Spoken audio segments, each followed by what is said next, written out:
Yeah, this is Sean Bennett with my Module 16 case study for EDL 850. We're going to start with Category 1, Problem Identification and Analysis. What we know about this situation is I've received numerous calls concerned with the rigor of Ms. Walker's classroom. Ms. Walker is a second-year teacher that has yet to implement strategies that have been discussed with her to reduce stress and increase positive interactions with her students. Ms. Walker has received an email over a holiday weekend that led her to a site that had threatening message as well as other messages, comments concerning her personal behavior. What do we need to know about the situation? We need to know who's responsible for the email and the website. We need to know what are the district policies for cyberbullying or situations like this. Are we able to track the site to whoever is responsible or who has used the site? A huge problem in this is a teacher in my building has received an email with a threatening comment as well as other comments about her personal behavior. Another huge problem is a teacher in my building has a classroom climate that is stressful enough that has led to someone creating such a website. And then another issue is students and parents are growing increasingly frustrated with the teacher's classroom environment.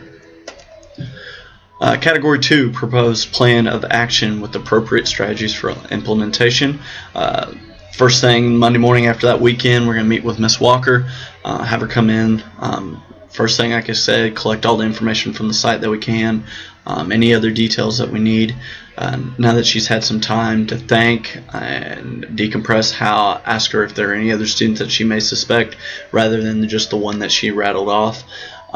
Step 2, talk to the technology department or the superintendent. See if we can trace the website to who created it or who has used it. They said there were multiple comments, so it's probably more than just one person. If they cannot, then does it have to go to the police at that point? If we can trace it, then obviously have the technology department forward on the details to me ASAP. Step 3, meet with students. I want to meet with students that I trust and have a good rapport with, that have our teacher's class. Students often have a pulse of the school on their what's going on, sometimes more than even the faculty would.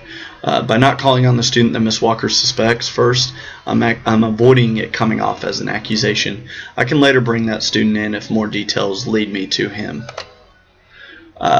Hand out appropriate discipline be step 4. After determining who is responsible, I will hand out appropriate discipline based off the school handbook.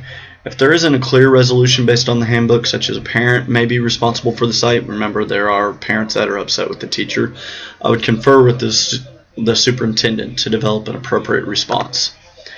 Step 5, provide Ms. Walker with professional development. We need to emphasize to her that for this to not repeat itself, she has to look at her practices and continue to work to be a better teacher. Her rapport with the students has to improve. Category 3, resolve the issue based on promoting the success of all students.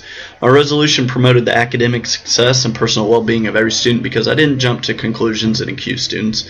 I'm cognizant of the fact that the classroom environment established by Ms. Walker may have led to this problem, and by trying to help Ms. Walker professionally develop, as well as all my teachers, all students will benefit from better classroom environments. Category 4, debrief the problem. I think, while reading this case study, that just because someone is highly educated doesn't necessarily mean they can be an effective teacher. I understand both the teacher and the student aspect of this side.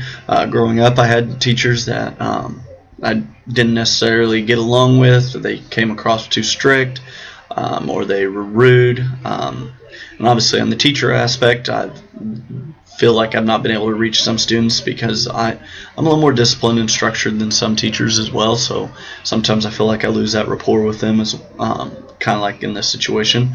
I also think we cannot assume who did this.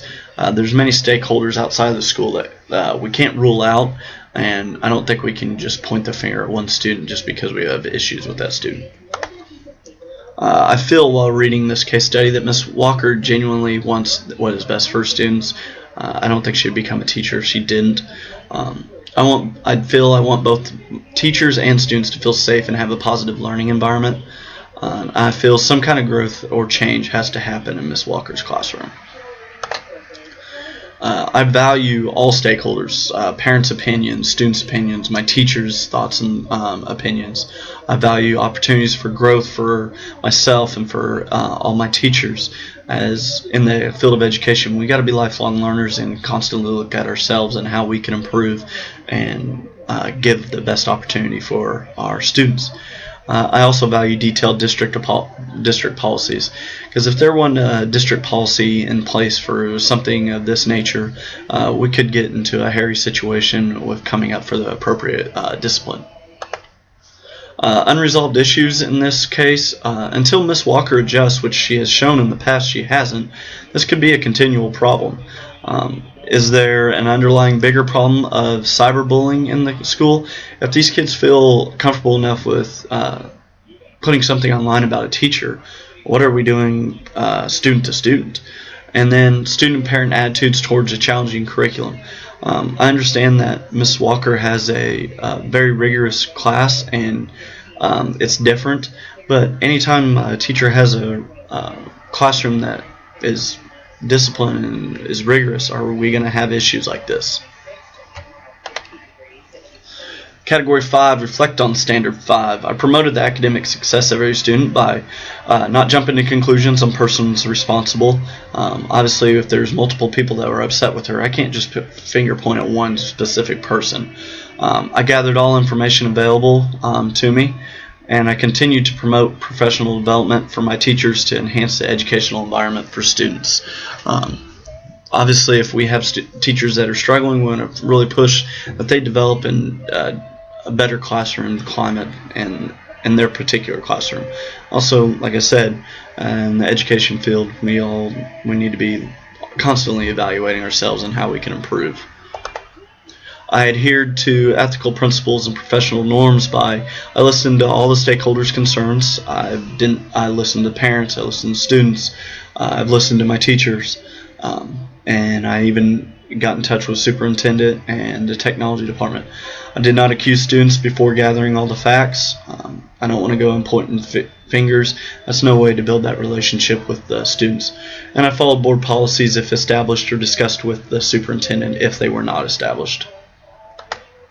I demonstrated a personal and professional code of ethics by not assuming guilt, establishing professional expectations, and offering development to help teachers achieve that level of expectations. Obviously, we've got to hold ourselves to a pretty high standard as educators, and if we're not achieving that level, how do I help my teachers get to that level? And then I followed established guidelines in school handbook or board policies on the discipline. And that does it for my video on Module 16. Thank you for viewing.